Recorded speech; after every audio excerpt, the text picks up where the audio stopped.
Anio alahady 27 volana Jolay 2024, fotoan-dehibe sy manana ny tantarany manokana ho an'ny FJKM Tranovato Faravohitra. Anio mantsy no fanompom-bavahana lehibe hitondrana mambavaka ny birao sy ny komity fanorenana ny trano loharano ary hanomboana ihany koa ny asa fanorenana ny trano loharano. Izany trano loharano izany dia trano lehibe misy rihana atao ato avaratry ny fiangonana. Ny fanompom-bavahana anio dia tarehin'ny mpitandrina Razafindrafary Augustine. Ty alahady anio ty ry avako malala dia natao anokanana ny komity fanorenana ny trano loharano na ny KFTL ary koa hitondrana ambavaka ny fanomboana ny asa. Miombona amin'ny FJKM manontolo isika ry havana malala amin'ilay loha hevitra manao hoe miorena amin'ny antson'ny tompo. Ka dia atoky izany fiantson'Andriamanitra izany isika ary tena iorina amin'izay nametrahany tompo antsika amin'ny fanompona. Dia ny teny faneva izay hijoroana sy hanorenana izany asa lehibe ataontsika izany dia arak'izay voasoratra amin'ny Agay 1:9 tapany 2 manao hoe ataovy ny trano dia ankasitrahako izany sady ankalazainao hoy Jehova. Ny Salamo 9:80, ny 1 hatramin'ny 4 no iderahantsika ny tompo amin'ny anaran'i Jesosy tompo isika rehetra hanao hoe miobio an'Andriamanitra ary tany rehetra, mankalaza ny voninahitry ny anarany, me voninahitra izy ho fiderana azy. Lazao amin'Andriamanitra hoe endre mahatahotra ny asanao, ny alebiaza ny herinao no ikoiza ny fahavalonao anao. Ny tany rehetra iankoka eo anatrehanao ka ankalazanao, eny ankalaza ny anaranao izy. Amen.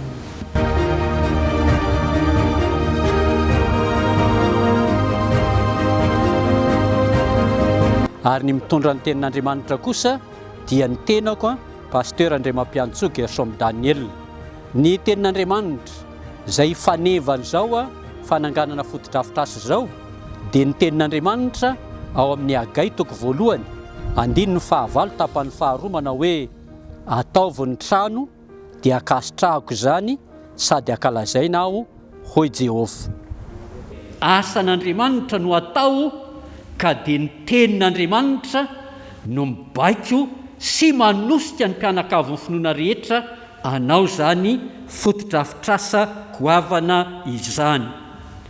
Ataovy ny trano dia akasitrahako izany sady ankalazaina aho hoy Jehova.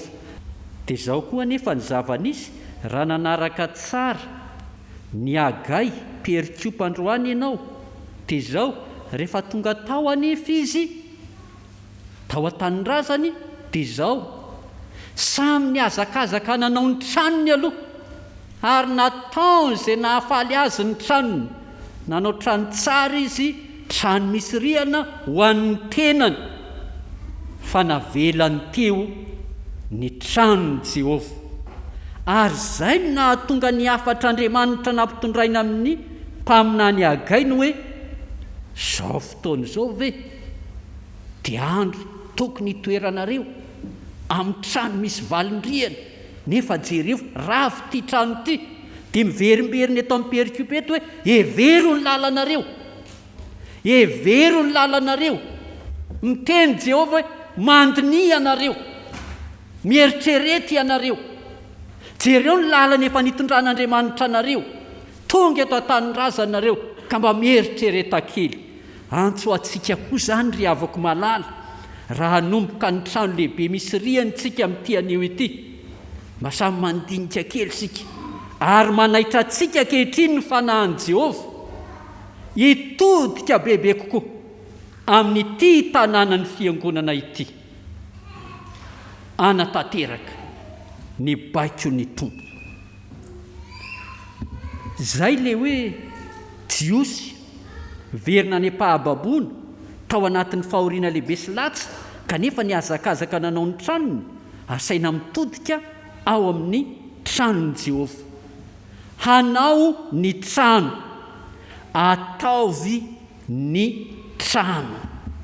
Ry havako malala, tonga ny fotoana ankehitriny anaovantsika ho lara-pahamehana ho zava-dehibe sy voalohany eo amin'ny fiainantsika ny fanaovana ny asan'Andriamanitra. Fa izao ny vokatry ny fanatanterahana ny baikon'Andriamanitra dia mazava tsara hoe akasitrahako izany sady ankalazaina aho hoy Jehovah. Ny fanaovantsika ny asan'Andriamanitra amin'ny finoana, amin'ny fitiavana, manao izany ho zava-dehibe, tsy hoe vita tsara sy mahafinaritra fotsiny ihany ny trano, fa izao ankalazay Andriamanitra ary mahazo sitraka amin'Andriamanitra isika. Ahoana moa zany endriky ny sitraka izany? Dia io amin'izay le mitsimbadika ilay voalaza eo ambony eo.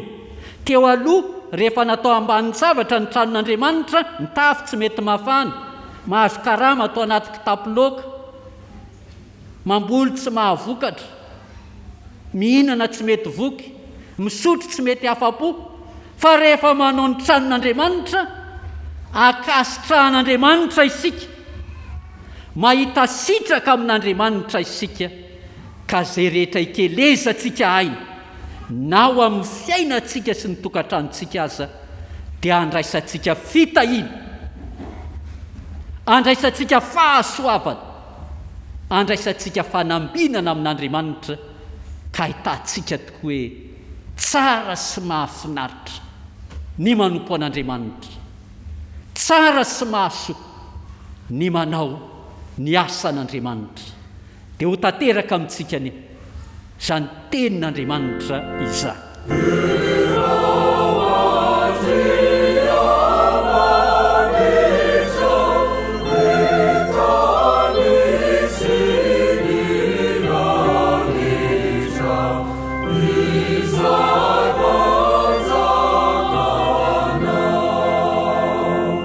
Mandritra ny asa vavolombelona dia misy reto zava-dehibe anankitelo reto. Eo zany aloha voalohany ny fanokanana ny birao amin'ny komity, misy 5 mianadahy izy ireo. Ny faharoa ny fanokanana ny komity rehetra na ny komity ny trano loharano KFTL, ary ny fahatelo izay tsy ny kely indrindra dia ny fitrotrona mambavaka, ny asa izay atomboka amin'ity anio 20 ny volana Jolay ity. Ary rehefa vita moa ny asa vavolombelona dia misy ny fanasan'ny tompo mamarana izao fotoana izao. Ireo no hitarika antsika mpianakavin'ny finoana rehetra amin'ny fanaovana ity trano lehibe misy rihana 5 ity. Misaotra an'Andriamanitra fa mahatsiaro ny antson'ny tompo ireo, ary mafana fo dia mafana fo tokoa, miazakazaka tokoa ny asa izay tanterahan'izy ireo. Fa eto dia mampahery manokana anareo birao, mampahery manokana antsika komity, mba hitohy hatramin'ny farany izany hafanam-pontsika izany. Zava-dehibe ny hitondrana mambavaka anareo, hanana faharetana hatramin'ny farany, ary tena hitohy amin'ny firaisan-kina sy ny fankatiavana, amin'ny fifanankalozan-kevitra, hanao ny tranon'Andriamanitra mba ho akasitrahan'Andriamanitra sy ankalazana an'Andriamanitra. Trano lehibe sy goavana no ataontsika, manao trano tsy mora amin'izao vaninandro izao. Tsy maintsy misy olana foana io.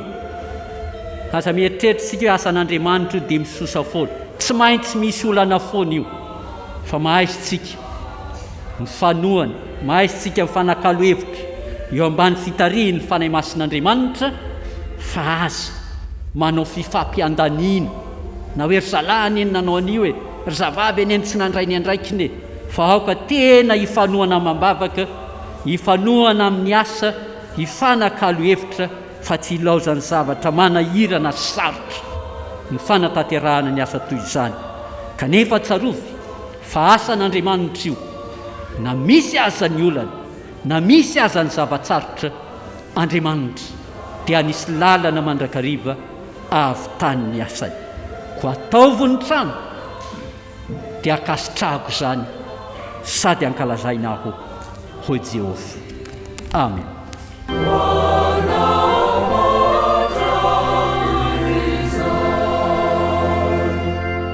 Ny asa dia asan'Andriamanitra, asantsika mianakavy.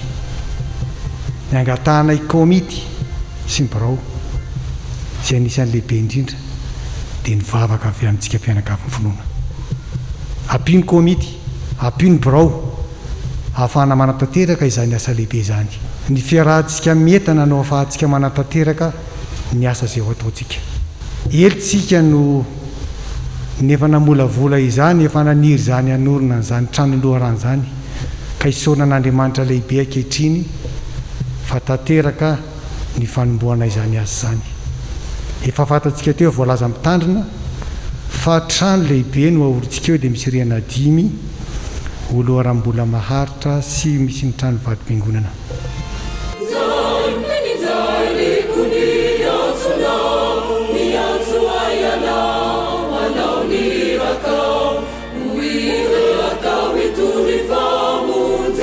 Satria moa anomboka ty asa lehibe sy goavany ity isika dia misy ny fandraisana anjara ny mpianakavy ny finoana rehetra ho fijoroana vavolombelon'ny finoana anjara biriky amin'ny fanatanterahana ny asa dia ao ambaravarana milohan'ny ravana dia misy zany fizarahana ny valopy zany andraisan'ny tsiraray avy ny tokantrano ny fianakaviana anjara.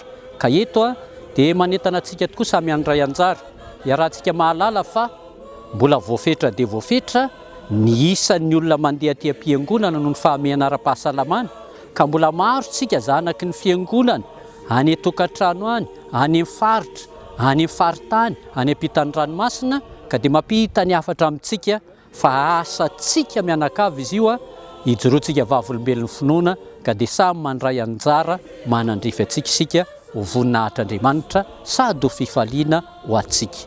Dia miraso antsika samy ho tahin'ny tompo mahereza ry havany.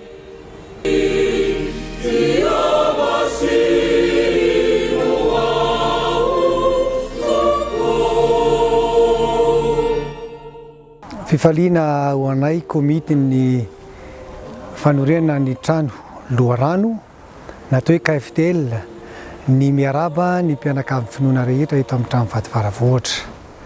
Ho antsika izay eto toerana torak'izany koa isika izay any ivelany any am-pitan-dranomasina. Noho ny fahasoavan'Andriamanitra dia ho atomboka ny asa fanorenana any trano lehibe ho loharanom-bola maharitra ho an'ny fiangonantsika. Trano lehibe misy rihana 5 no aorina amin'izany izay ho loharanom-bola sisy ny vadim-piangonana. Ny dingana voalohany amin'izany fanorenana izany dia ny fanajariana ny tanitsika. Ny fanajariana ny tany dia misy ny asa fametahana ny fefy manasaraka ny tanitsika sy ny tanin'ny lycée Jules Ferry, dia ny famindrana ny vavahady ary fametahana vavahady vaovao ary faranana amin'ny fanaovana terrassement amin'ny tokotanin'ny lycée Jules Ferry izany. Hitantsika amin'izao fotoana izao amin'izao fanombohan'ny asa izao fa efa manomboka ny ady fototra amin'ny fametahana ny fefy izay manasaraka amin'ny tokotanin'ny lycée Jules Ferry. Dia izotro izany ary izany asa dingana voalohany izany dia iverintsika ho vita afaka 2 volana. Dia ho atolotra ny fiangonana zany amin'ny 27 ny volana septambra. Ho fanatanterahana an'izao dingana voalohany izao dia hiara entana itsika mpianakavy finoana amin'ny fanatanterahana ny baiky ny tompo ao amin'ny boky ny Hagai toko voalohany 19 tapany faharoa amin'ny anaran'ny tompo manao hoe ary ataovy ny trano dia akasitrahako izany sady ankalazaina aho ho Jehova. Ho an'Andriamanitra ireriny eny voninahitra. Amen. Dia amin'ny anaran'ny Ray sy ny Zanaka ary ny Fanahy Masina dia manokana anareo izahay ho birao amin'ny komity fanorenana ny trano loharano. Ombanareo aneny tompo ka hanolotsaina anareo, hampahery anareo aneny tompo ka hanome anareo fifaliana sy fahombiazana anareo amin'ny asany. Amin'ny anaran'Andriamanitra Ray sy Zanaka ary Fanahy Masina dia manokana anareo komity rehetra izahay ho komity mpitantana ny trano loharano, mahereza sy mahatanja, mahefabe amin'ny asan'ny tompo satria fantatrareo fa tsy foana tsy akory ny fikelezanareo aina ao amin'ny tompo. Amen.